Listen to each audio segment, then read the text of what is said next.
There are some motor rogues out there who wouldn't agree with us.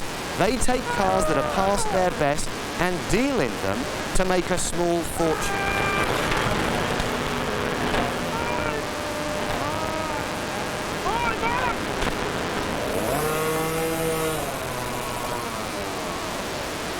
Hey, Mark, come on, jump on a bike.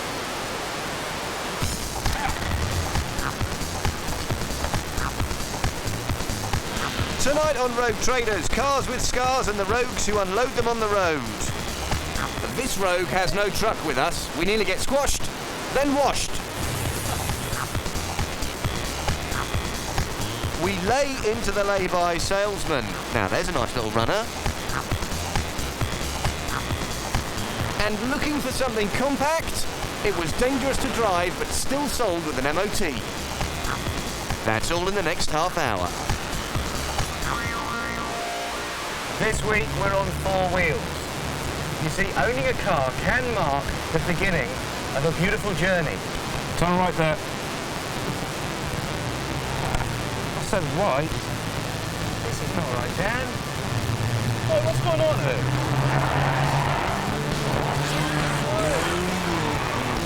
But unless you avoid the warning signs, you could wind up in a pile of trouble. What's your problem? No.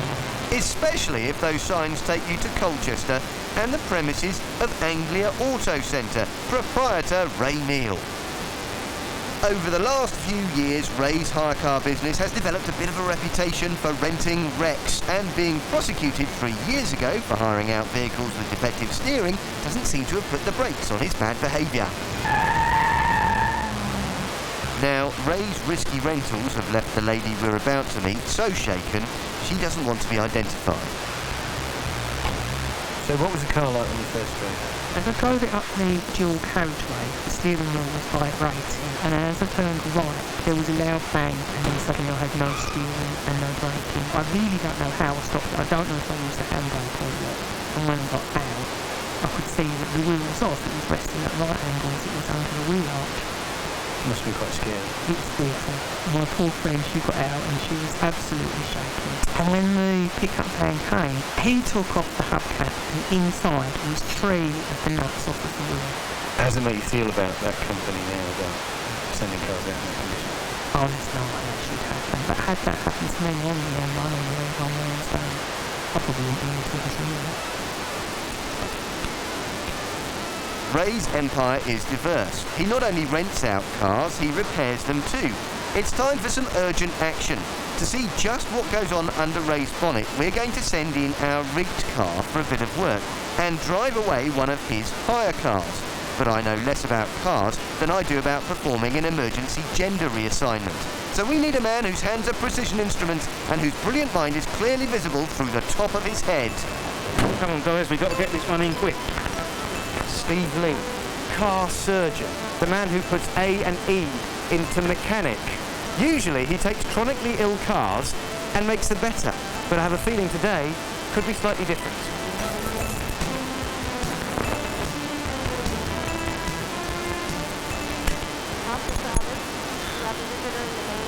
Is it serious, Doctor? Well, it wasn't until I got hold of it. I've closed the gap up on this plug, so the engine will only run 3 cylinders.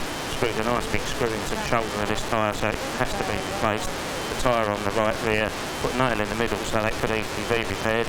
Indicator on the left rear, blown the bolt on that. Nice easy fix tonight. It seems as though what you're saying is that this was a perfectly healthy car until you doctored it. That's what the whole point of the exercise, to see if these people can find some nice easy simple fixes. Should be fun. Yeah, definitely. We're off to Colchester. Oh, Britain's oldest town. Interesting. Dan and I get into position. 2 team members drive our car, complete with camera under bonnet on it, to Anglia Autos. Hello, Martin. I've got my car booked in. What is the problem? Basically, I bought her a couple of weeks ago. She's really jittery. She's got work. So you want to hire a car and make your car crash? Do you mind just having a general look over it and give me a call, let me know what needs doing? And while our car's in for repair at Anglia Autos, we're hiring one of theirs. I wonder what it's going to be. Here it is. Without asking for a driver's license or any ID, they've handed over the keys to an ex-reg Nissan Micra. From the outside, ready to race. Inside, the pits. Steve, the verdict, please. So this bracket's just fallen off. This is going to stop the engine from running properly in the end. The back brakes are leaking. They're not safe like that. The front brakes are worn. Front of the car's been bashed in and not repaired properly. And no one should be driving this car. So they're not responsible, the people who've let this go out. They're endangering someone's life in the end. Ever wondered what it's like to be trapped under the bonnet of a car at Anglia Autos of Colchester? Ah, freedom at last, and we're in luck. It's the boss, Ray Neal himself. Two heads are better than one, eh, Ray? Who's that? That's Denver. He's Ray Neal's right-hand man. Does a lot of work on the cars. Together, they work it out. I think they found the dodgy spark plug. Push this one out and this it here, get that other one in. Right, just chuck these back in and push it out. Run it out. Not.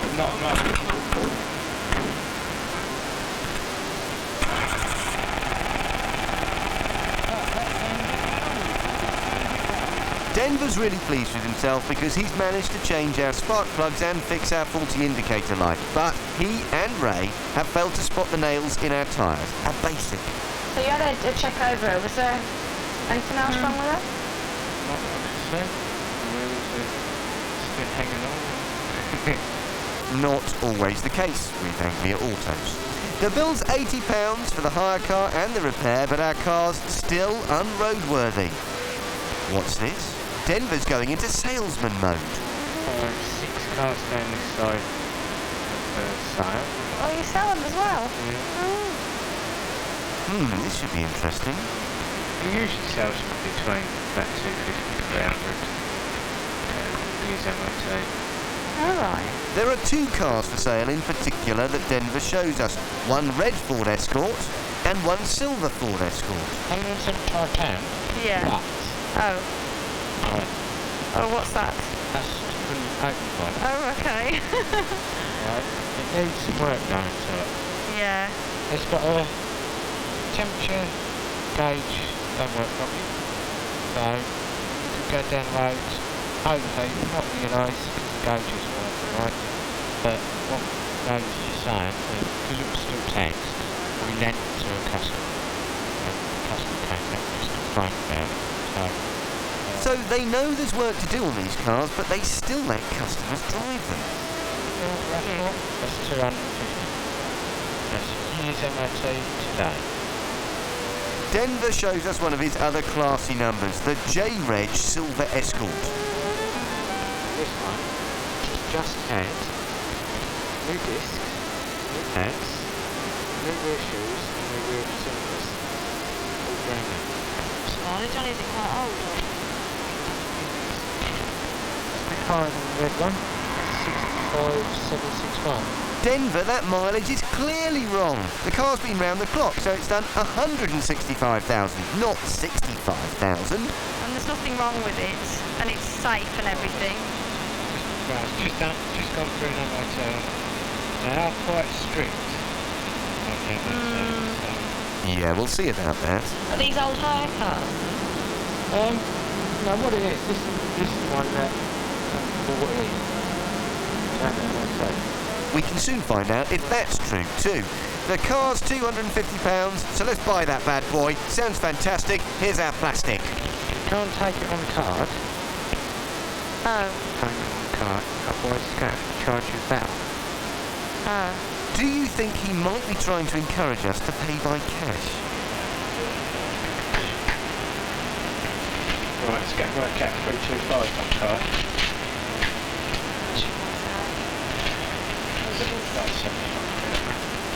Interesting. Inside the independent Republic of Anglia Autos, VAT is charged at a rate of 30%, as opposed to the usual 17.5. Can you make it any cheaper? Like say if you pay cash, then She'll call your card. What an offer. From Colchester, the sale of the century.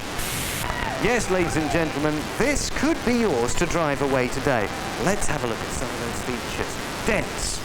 Bit of corrosion here. Actually, that's pretty much throughout.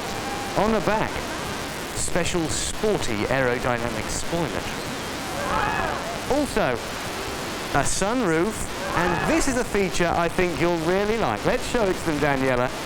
It's the novelty pop-up oil filler cap. Take it away, Daniela. Just 65,000 miles on the clock, give or take 100,000 or so. And all this for the amazing price of 325 quid. or 250 cash. yours today. You guessed it, we bought it. But we didn't have enough cash, so it's $325 for the Silver Beauty. Now, she's fine in the studio, but out on the road, over to Steve, who mercifully won't be wearing a dress. The lowdown, Steve. Well, there's 20 things wrong with this car, and several of those are MOT failures. There's excessive corrosion in the floor, extra seatbelt mounting. If you have a big accident, you could end up sailing out the windscreen with half the floor strapped round your neck. And not only that, the rear brakes are pouring brake fluid out on that side and that on the left rear, and it's so dangerous, it's unbelievable. This car was supposed to have passed an MOT on the morning that we bought it. Is that possible? No, this car should never ever have had an MOT certificate. It's a death trap. Serious. But does Ray Neal run away from constructive criticism? We'll find out later.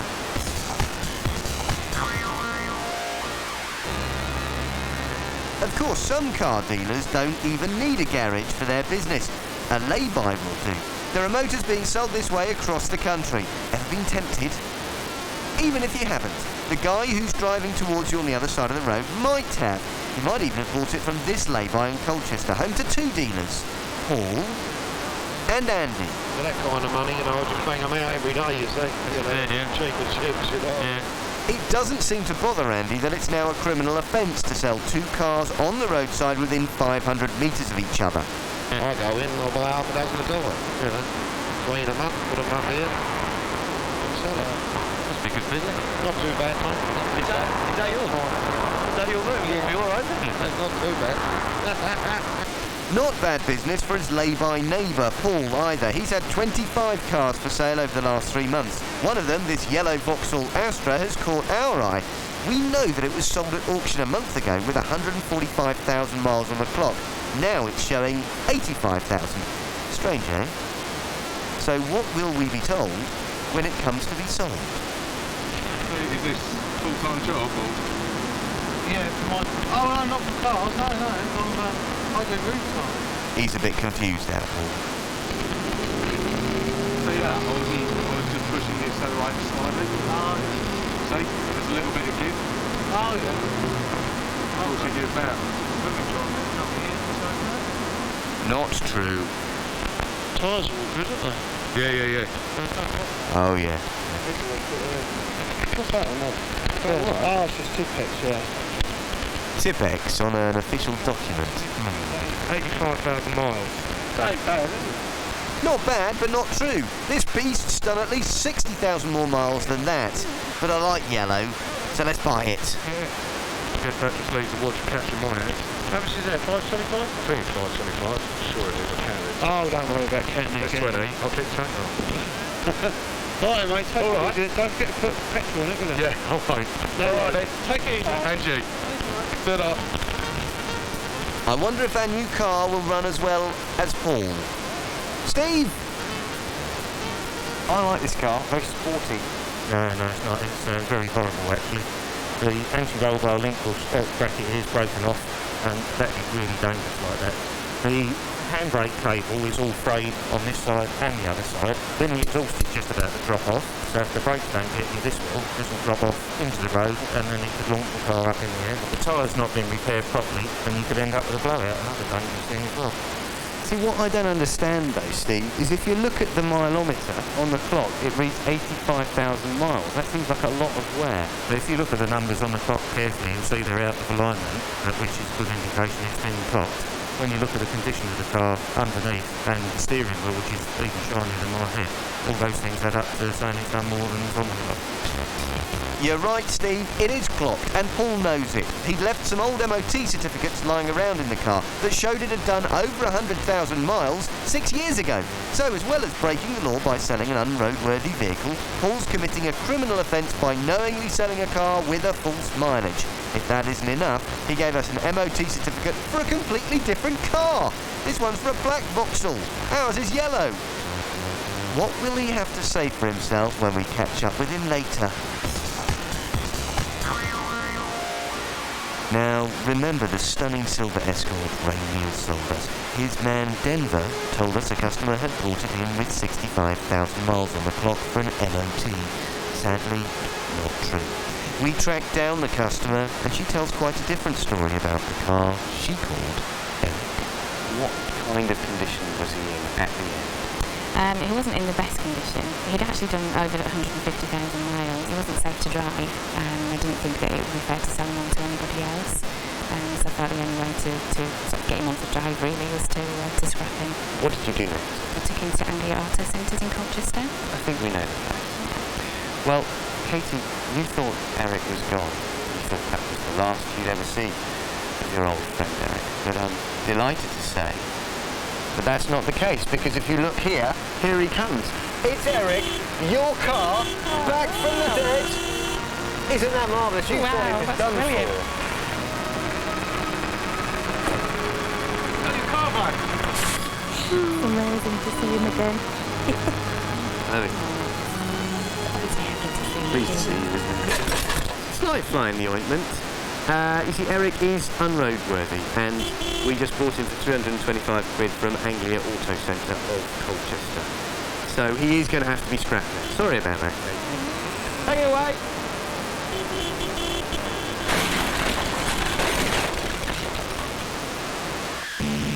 Which gets us wondering about the other choice vehicle on offer at Anglia Autos, the Red Escort. You remember, yeah?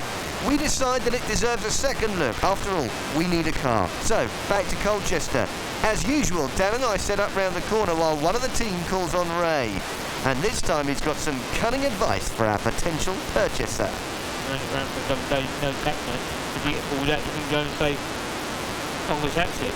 Or say you want to tax it, you can tax it the same day. If you get pulled out, you can tax it the same day.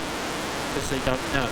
Unfortunately, evading your road tax is a bit on the illegal side. When it's safe, though, it's not going to... Yes, but so did the silver one. Now watch this. It's a road test, Ray Neal style. Off he goes.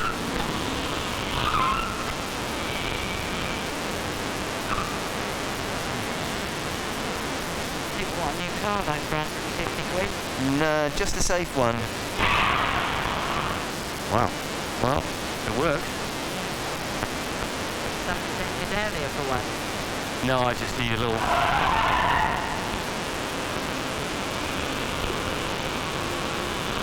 Great work.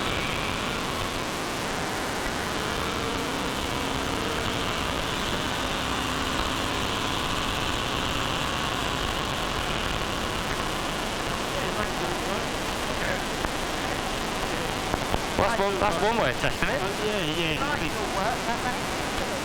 Inside, Ray continues to give us the insider's guide to evading the law.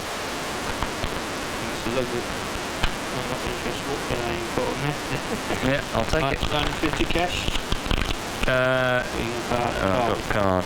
Can you get the money out? You have to do the back and all that then. Oh dear, it's the VAT thing again. How much would it be with...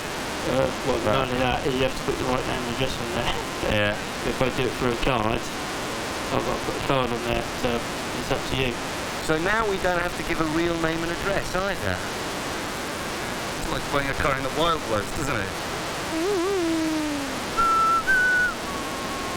It's alright, put my right name down in there? Yeah. Oh yeah, no, some people just go around if you go past the camera, you will never come back to you, will you? That's how you're going to keep it for. Please, I'm not the policeman. Right, cheers. Keys with it. Go away. Lovely. Your bits. If you want to taxi, you can do. Remember, this car, like the Silver Escort, was sold to drive, not for spares or repairs. So what does the good doctor say? So, Steve-O, is this one any better than the last? Not much, really, no. It is a cheap car, you can't expect too much, right? You'd expect it to stop, you'd expect it to go around corners, and you'd expect to be able to get out of it in the event of an accident. So why won't this one do that? Because the brakes are leaking this side, if you brake hard it just spin round like the top. Front suspension shot because it's got oil all over it, so that make it handle like a jelly. And if you went down the ditch, your rear seat passengers could never get out of the car because the driver's seat won't move. It's just fit for the scrap heap. Just what the doctor ordered. It's off to the M25 in the sky for our red wreck. Ray Neal has committed an offence by selling us not one, but two unroadworthy and dangerous cars. He and Denver have lied about their condition and procured an MOT certificate which should never have been issued. He's put our drivers and other road users at risk. Time to ask him a simple question. What? Hi, Ray. Matt, all right, BBC Road Traders, how you doing? I'd like to, please don't push me. I'd like to talk to you about the two cars that you sold us that were dangerous and unroadworthy, Ray. Ray, can we talk to you about the two cars that you sold us that shouldn't have been on the road, one of which was actually given to you to scrap? Ray, this was the car that Ray sold us, one of them, and this is the condition it should have been in, scrap. Oh, perhaps this lad has come to Ray's rescue. Now, come on, don't be shy. Oh, there's Ray. Ray? Watch out, guys. He's leaving in a hurry. He's leaving in a hurry, guys, so watch out.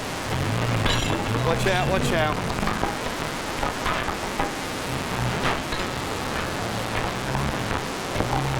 He's coming round again. Okay, okay. Watch out, watch out. Give him plenty of room. Okay, we've been asked to leave the premises. We've been asked to leave the premises. Let's go. We're leaving the premises now. At least we would go if we weren't trapped in a corner of Ray's compound. Okay, we'd like to leave the premises safely.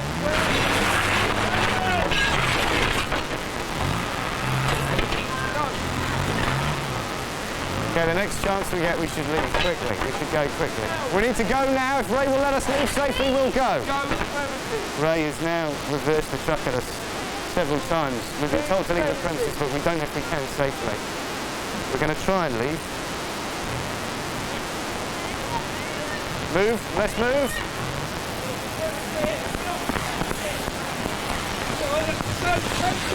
We've just been jet washed.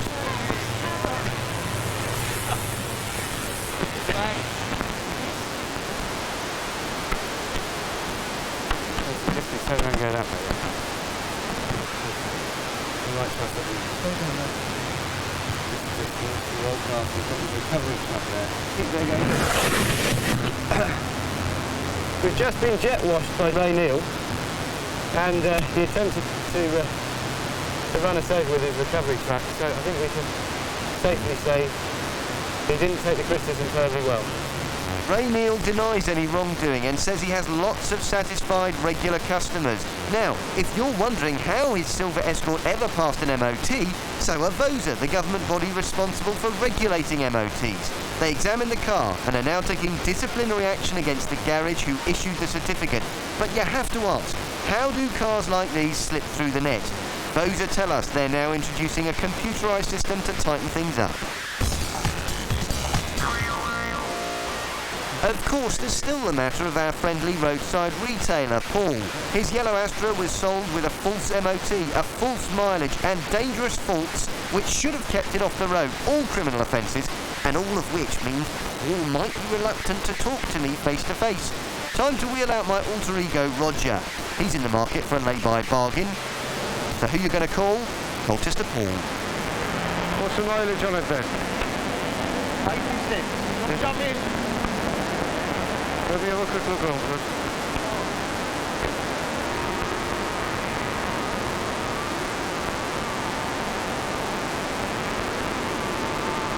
So 86 on the clock. Yeah. And what edge is it? It's an hard edge, is it? What year is that then? 97. It's got to be a little bit careful, you know, rain cars got levi's and all that. I've been stung a couple of times before, you know, so... And who's the previous owner then? You got documents or anything like that? I've got no put the MOT yet. Okay. Have a look here. So, it is cool, isn't it? Because, you see, why I'm worried about buying cars in laybys is because of the one that you sold us. On July the 6th, it was a yellow Astra M909 TVS, which is completely unroadworthy. Matt, all right, BBC Road Traders, how you doing? Completely unroadworthy, so you couldn't really take it on the road at all.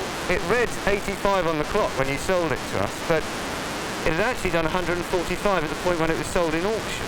How do you account for that? What happened in between the point where it was sold in auction back in June, and when you sold it to us July the 6th, magically lost 60,000 miles? You don't know. Well, unfortunately, you're responsible for selling it. If you sell it with a mileage that's false, then that's against the law, as you probably know, because you work in the trade. How can you account for that? I don't work in the trade. You don't work in the trade? No, sir. What, so you haven't had 25 cars for sale around this part of the world since the early part of the year? No. Well, unfortunately, we know that to be the case, Paul. So how can you account for the fact that you're selling unroadworthy cars from laybys in Colchester? I'm not. Tyres are good, aren't they? Yeah. Well, you are, Paul. I'm just saying, we know you are. This is not getting through, is it? No. We know that that's what you're doing, making a very good living from doing that. I think. How much is that? 525? 3.25. Oh, don't worry about counting That's again. 20. I'll pick that up. What's that? I'm not selling cars from a lay-by. So, you're not selling cars from a lay-by. So this price on the car that I've called you up to buy, what's that then? Is that kind of Scotch mist or something? The lay-by itself. Well, that's not true, Paul. You sold 25 in the last few months, so we know that to be the case, Paul. Oh no, that's really hurting. You're free to go at any time. Remember that even if I don't buy it, someone else will, and they could be driving down the road towards me. Next time you think about buying in a lay-by, you might want to remember this little scene. Don't worry, we've told Trading Standards all about Paul and Ray Neal.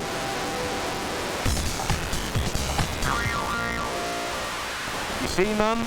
You said that motorbikes were dangerous, huh? Get yourself a nice little car, you said. If you're thinking of buying a cheap car, it's still got to be roadworthy. It won't look like such a bargain through a hospital window. And one more thing. If you're planning to jet wash your car this weekend, can you make sure there's no one around? Because it can get very, very wet. We know that. See ya!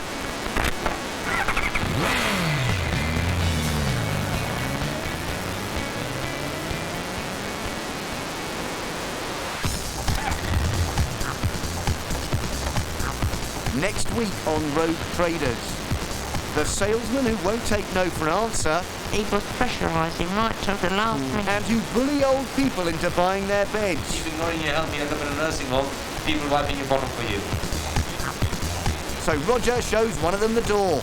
See you then.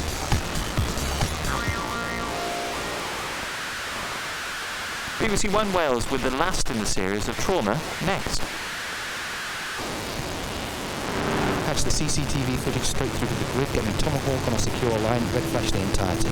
Spooks, the one to watch, tonight at 9. This woman's just arrived in Wales. She's approaching customs. What's in her bag? She could be carrying a kilo of cocaine, or it could just be her makeup. But customs will never know, because they're not there to check. Has Wales become a backdoor into Britain, and do HM Customs have something to declare? A week in, week out report, tonight, 10:35 on BBC One Wales.